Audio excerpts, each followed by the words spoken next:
welcome back to my channel. Today I am going to be talking about something that I hear in my comment section from my Muslim followers all of the time. This is that Islam is the fastest growing religion in the world, and so it must mean it's true, and that's why we should follow it. So I wanted to answer that. And the answer to that is yes, Islam is the fastest growing religion in the world. That is statistically the truth. According to Pew Research, who is highly respected, one of the premier researchers and statistical organizations in the world, Islam is the fastest growing religion in the world. By 2030, Muslims are expected to represent 26.4% of the world population. So now that we've established that it is the fastest growing religion, I want to address the second part of what viewers say when they talk to me in the comment section, which is that means that it must be the truth, and then I should therefore convert to Islam because so many people are converting to Islam and it's growing, and so that must mean that it is the truth. To determine whether or not that is the case, first we have to look at, are there massive amounts of people converting to Islam? And the answer to that is no. So according to Pew Research, the reason that Islam is the fastest growing religion in the world is due entirely to high birth rates. So families who self-identify as Muslim have very high birth rates compared to the world averages of birth rates in other religions. I don't have the exact number of the average number of children that a Muslim family has, but it is significantly higher than most other religions. And it's also important to note that Muslims are counted differently than Christians, for example, are counted around the world. So just to explain this and clarify, Christians believe that we are Christian because we choose to follow Jesus. We choose to have a relationship with God in that way, and it is an active decision on our part. It is not something that can be inherited or passed down from father to son, mother to daughter, etc., etc. You cannot be born Christian, is our belief. For example, I have a son, and my husband and I are Christians because we have chosen to follow Jesus. But my son has not made that decision yet. He's not old enough, and we hope that he will,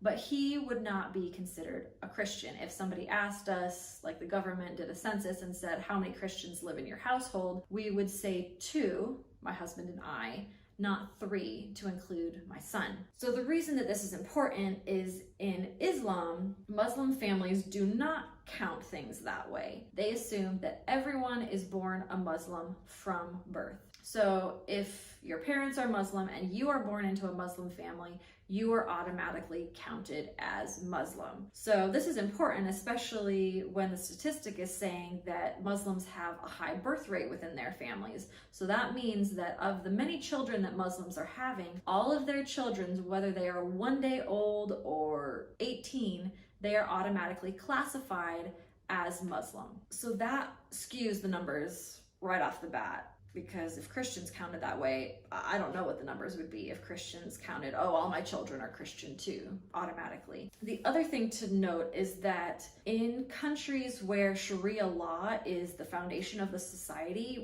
so if you're not familiar with Islamic terminology, Sharia law is the basis of a country using the Quran and the Hadith to form the government structure. The laws, the society, the culture, that's how everything functions. So like the United States, our government and our culture is based on the Constitution that was created by the founding fathers of the US. That is our foundation. But for Muslim majority countries where they enact Sharia law, their foundation is the Quran and the Hadith, and that governs how they do everything. And one of the teachings within the Quran is that apostates, or people who leave the religion of Islam, should be killed and punished. If that is the case in these Muslim majority countries, then that means, number one, it's illegal to not be Muslim. So if you do decide to leave Islam, you're probably not broadcasting the fact. you're probably not, telling your coworker or telling a government census worker who comes to like find out information about the citizens of the country. They're not gonna volunteer, oh hey, I left Islam, I'm now a Christian or an atheist or an agnostic. Like, they're not gonna advertise that information. So that means for these countries where Sharia law is present, we cannot have an accurate number of who is actively a Muslim, because people who are non-Muslims are just not gonna tell us. Like, it's not safe for them to. Like, I'm not faulting them for it. Like, they could lose their lives literally for saying, I'm not a Muslim anymore. So all of those people who maybe in their heart are no longer Muslim are still going to be counted on paper as being Muslims, even if they are not. So that also kind of messes up the numbers. But I have a lot of people saying, oh, but so many people are converting to Islam, and that's why it's growing so fast. And so if they are converting, then there must be a reason that it's true, that proves Islam. They wouldn't convert. There wouldn't be these massive numbers of people converting to Islam if it wasn't the truth. And I understand where they're coming from, that like, oh, if lots of people are flocking to this particular thing, it must be a good thing, it must be right. But you have to look at both sides of the coin. Number one, who are the people who are converting? So research says that the majority of people, Pew Research has stated this in their analysis, that the majority of people who convert to Islam are from a nominally religious or non-religious background. That means that maybe they were like nominal Christian. They went to church a little bit, Christmas, Easter, maybe they went to Sunday school when they were a kid or something. But it wasn't really a big part of their life, a big part of their identity. It definitely wasn't a purposeful decision that like, I'm going to follow Jesus, I'm going to follow the God of the Bible, this is my priority, my purpose in life. Like, you're not seeing those people converting to Islam. You're seeing a lot of the nominal Christians and people who were maybe not religious at all. They're from an atheist or an agnostic family background. You're taking people who are basically coming from, like, if you're thinking on a scale, they're coming from 0 or 1 or 2 to 100. So like, they've gone from something vastly different to convert. And this is important because they're not really comparing religion to religion. They're going from non-religious essentially to, oh, this religion is like super interesting or meets a need for me or makes me feel something. They're transitioning to that. You're basically taking people who are not experts in religion and they've decided, okay, I like this religion, I'm gonna be an expert in this religion only, which is fine, but you're not really seeing people generally who are like devoutly religious, devoutly Christian, converting to Islam most of the time. And okay, if you have people who are converting to Islam, there's another side to this. How many people are leaving Islam per year? And the statistics say that approximately the same amount of people who convert to Islam every year leave Islam. So I'm not saying the exact same people are like in and out. I'm saying that, okay, what they have found is that if, for example, and this is obviously not the number, but if 100 people convert to Islam, then about 100 people are leaving Islam in the same space of time.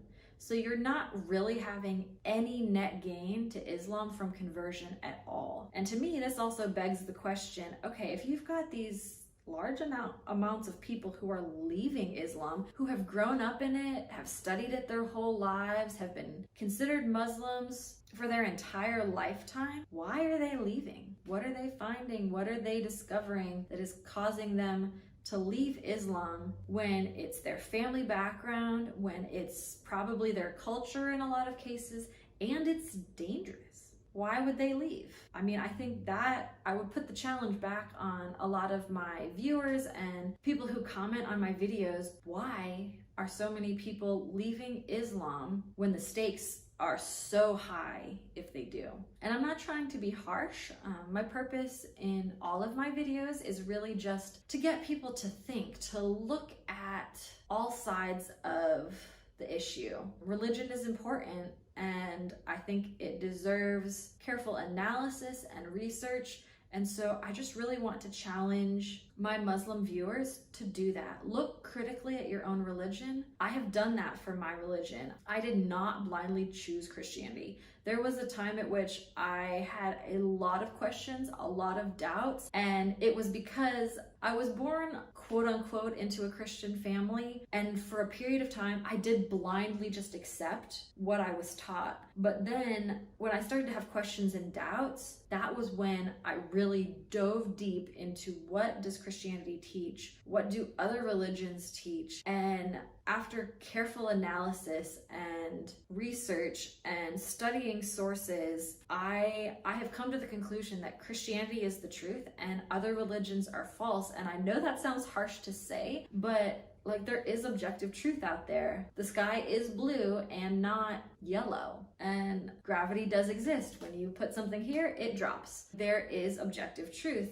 that I think you can find, and I think it's true in religion. There is objective truth in religion. Don't just blindly accept what you've always been told. Don't blindly accept the interpretations of the Quran or the Hadith that you've always been told. Read it cover to cover, put it in context, compare it to other religions, and really decide for yourself, is this the religion I want to be a part of? So I know that that was probably hard for a lot of people to hear, especially if you're from a Muslim background. I want you to know I'm not saying this to be hateful. I love Muslims. I have Muslim friends. I've lived in a Muslim country, and I loved and valued many things about it and loved the people that I met. Muslims are some of the most wonderful people in the world, but I just want you to know what you believe and why you believe it, and don't get stuck on the slogans and the rhetoric. Explore it for yourself. Look at it critically. If you enjoyed this video or at least found it interesting, please consider subscribing and hitting the notification bell so you don't miss any of my future videos. And I would love to hear from you in the comment section.